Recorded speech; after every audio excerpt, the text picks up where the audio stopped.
Hello there. Within the last hour, the authorities in Los Angeles have been giving more details about their investigation into the deaths of the actor Gene Hackman and his wife, Betsy Arakawa. The sprawling estate of Gene Hackman in Santa Fe, New Mexico, appeared to be an exquisite haven of refined living.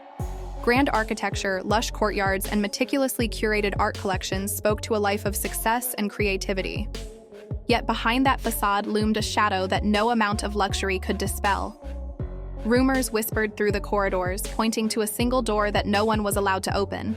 A door rumored to hold terrifying secrets locked away from curious eyes. People who stepped foot in that house described a tension that clung to the air. The staff avoided glancing at the door whenever they walked past it, as though fearful it might open on its own. Occasionally, neighbors or visitors felt the hush of an uncomfortable silence, a subtle sense that something far deeper than simple privacy was at play. And as time went on, that feeling only intensified.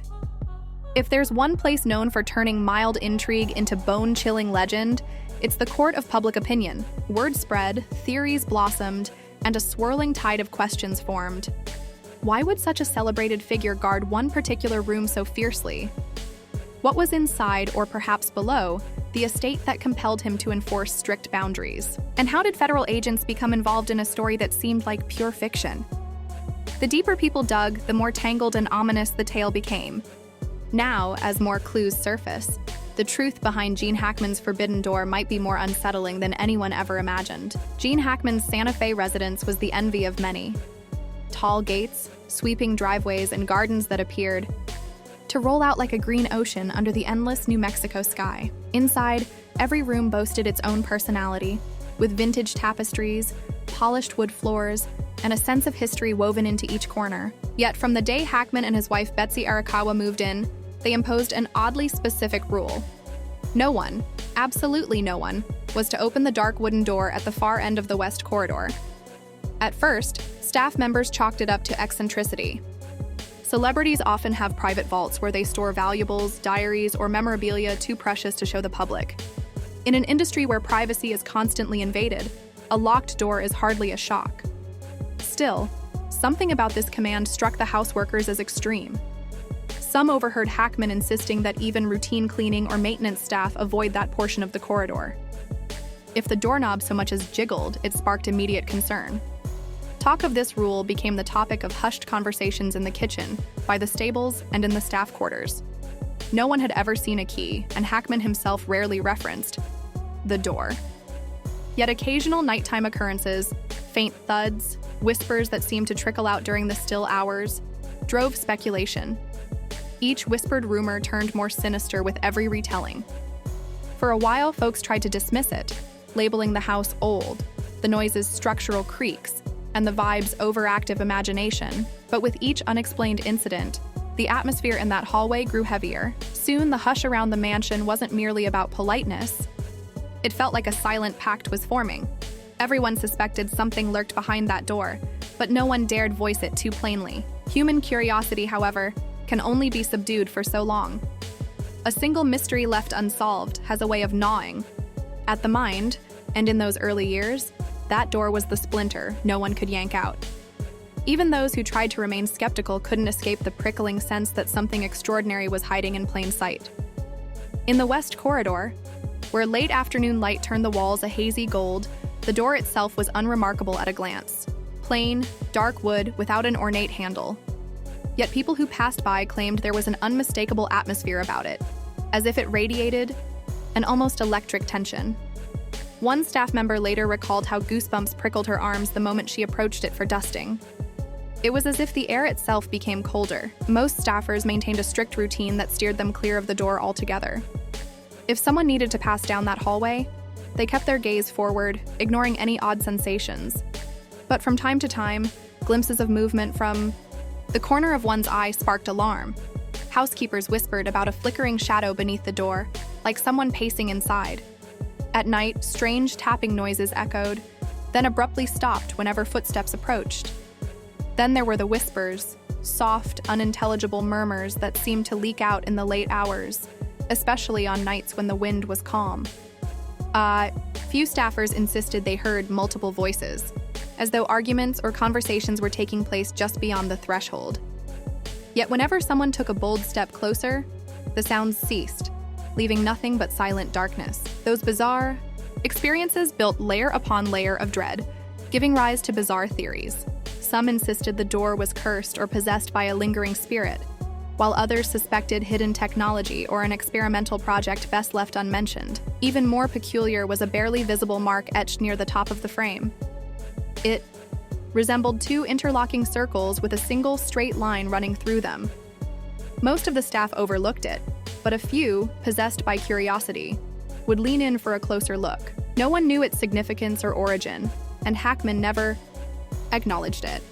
Whether it was a family crest, a coded sigil, or mere artistic flair, the strange symbol merely heightened the unsettling aura surrounding that locked entrance. For over 20 years, a housekeeper named Marisol served the Hackman family with unwavering loyalty. She knew their habits, their favorite meals, and the subtle unspoken rules woven into daily life. If anyone understood the mansion's inner workings, it was her. Yet even she had never stepped foot in the forbidden room. Hackman trusted her. With nearly everything else, his mail, his groceries, his household finances, and yet that particular door remained off limits. Marisol rarely spoke to outsiders about her time in the mansion. She guarded the family's privacy, mindful of gossip and the swirling press that always circled celebrities. But toward the end of her employment, she granted a single, discreet interview to a reporter. With evident reluctance, she described an evening that had haunted her for years. She was cleaning in a nearby corridor when she noticed that the forbidden door stood ajar, just an inch, but enough to see a faint glow beyond it. She paused, her breath catching in her throat. As she edged closer, she saw Gene Hackman standing in the doorway, gazing into the room with a mix of longing and dread. The light glowing from within was a pale bluish hue, nothing like the warm lamps that illuminated the rest of the estate. Hackman appeared to be fighting an internal battle, as though he wanted to flee yet couldn't tear himself away. Then, with a heavy sigh, he disappeared into the space, quietly shutting the door behind him. Marisol also recalled that symbol on the wood, those interlaced circles with a line. She had glimpsed it before and always suspected it served some deeper purpose. She suspected it might be more than an ornament. Worse, she noted how disturbed Hackman seemed whenever he emerged from the room afterward. His face would be drawn, his steps slow, as though he had just shouldered a tremendous burden. For Marisol, that sight confirmed one thing. Whatever was in that room was no trivial secret.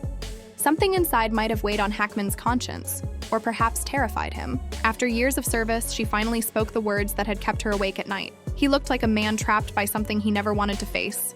Whispers about the locked door fueled private speculation for years, but then a new rumor jostled the entire narrative in a startling direction. It began as a stray comment from one of the maintenance workers, Richard Langford, who was tasked with verifying the estate's heating system beneath the mansion's foundations. He used specialized equipment to measure temperature anomalies and discovered a large empty space, a void that defied the official blueprints.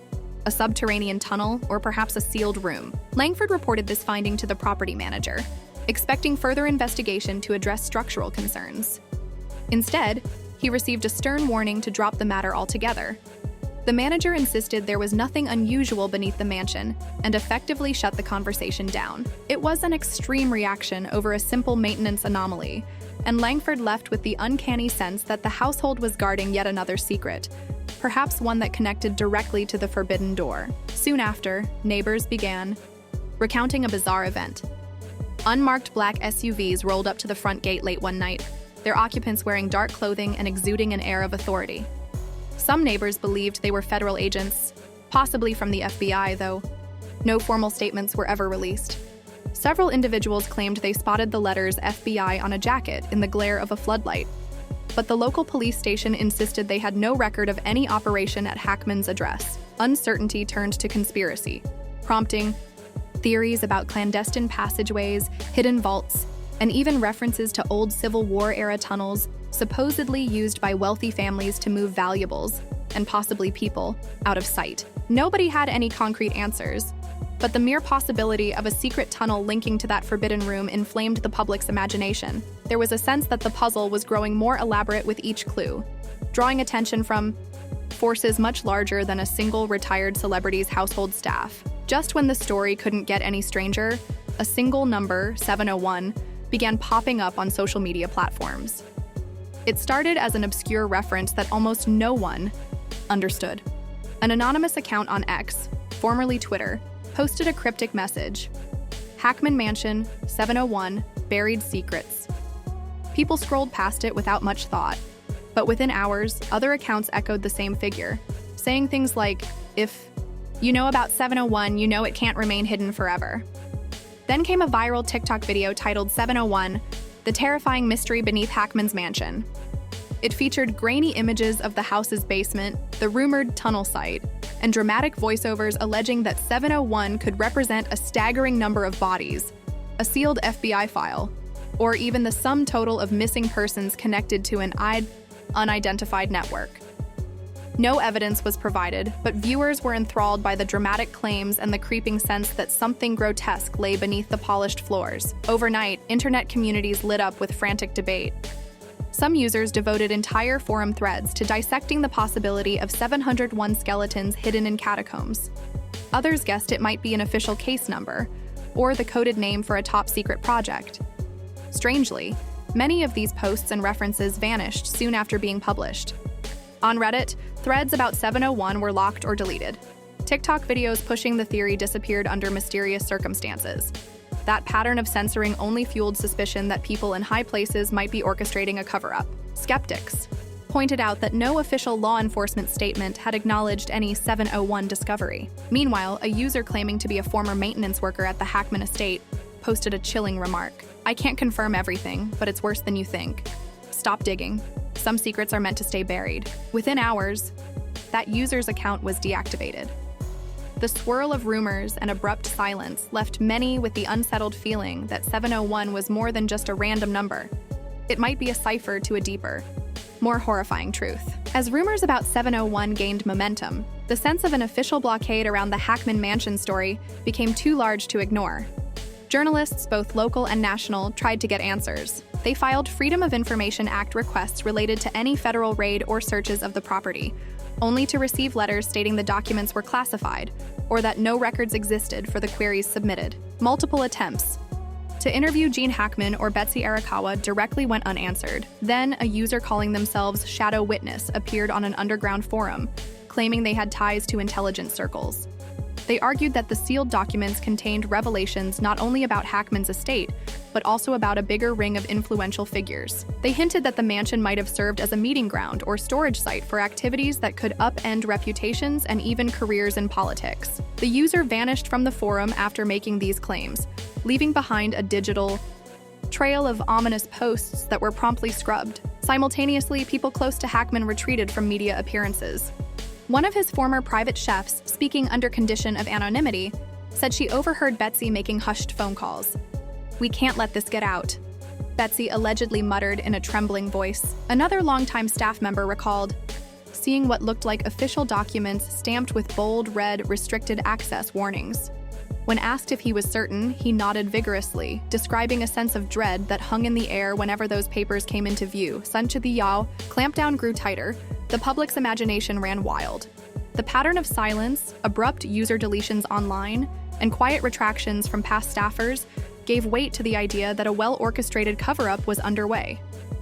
Each unanswered question became a breeding ground for more speculation. Was the FBI truly involved, or was another federal agency stepping in under the radar? Why classify documents about a simple locked door or a subterranean anomaly, unless they held evidence of something far darker? When the controversy reached fever pitch, another bombshell dropped. An anonymous post appeared on a low-traffic forum, presenting what it claimed was Gene Hackman's handwritten letter. It bore no date, no salutation, just a short passage filled with sorrow and foreboding. The letter read, "There are things in my life I couldn't change. I lived with them, evaded them, tried to forget them. But memories don't vanish. They lurk in the shadows, waiting to rise. I've seen things that shouldn't exist. I stayed silent because I had no choice. Some secrets aren't for the faint-hearted, and some truths shouldn't see light. If you're reading this, someone's broken the vow of silence. Maybe the truth is ready to emerge. But I beg you, if you can, stop. For once that door opens, nothing can close it again." Debate raged about whether it was genuine or a clever hoax. Handwriting experts had no way to authenticate it conclusively, and the Hackman family's legal team refused to comment. A few of Hackman's longtime friends, however, did not outright dismiss the letter. One, speaking on a condition of anonymity, said, "He had a side he never showed the public. It wouldn't surprise me if he'd penned something like that, especially near the end." A swirl of speculation arose around the references to that drawer and the hint of an unbreakable silence. Did Hackman discover something so horrifying that he literally locked it away? Was he complicit in a broader scheme? Or was he a troubled bystander haunted by knowledge he couldn't escape? The letter fueled new waves of speculation, with some reading it as a farewell confession and others insisting it was a fabricated piece of internet theatrics. Despite the conflicting reactions, the words struck a chord. The letter's final phrase, "For once that door opens, nothing can close it again," came across as more than a metaphor. It felt like a direct warning to anyone prying into the mansion's secrets. If this truly was from Hackman, it suggested that unraveling the mansion's mysteries could unleash something with consequences extending well beyond a single family's privacy. Even with the official silence, the mansion's secrets found ways to slip through the cracks. More obscure corners of the internet bristled with chatter. People shared secondhand stories of staff who had been threatened or paid off, of odd structural modifications made to the mansion's foundation, and of bizarre nighttime deliveries that came and went under heavily tinted windows. Each new detail was unverified, yet together they wove a tapestry too consistent to ignore. The biggest question was why so many seemingly ordinary people changed their stories or vanished from public view.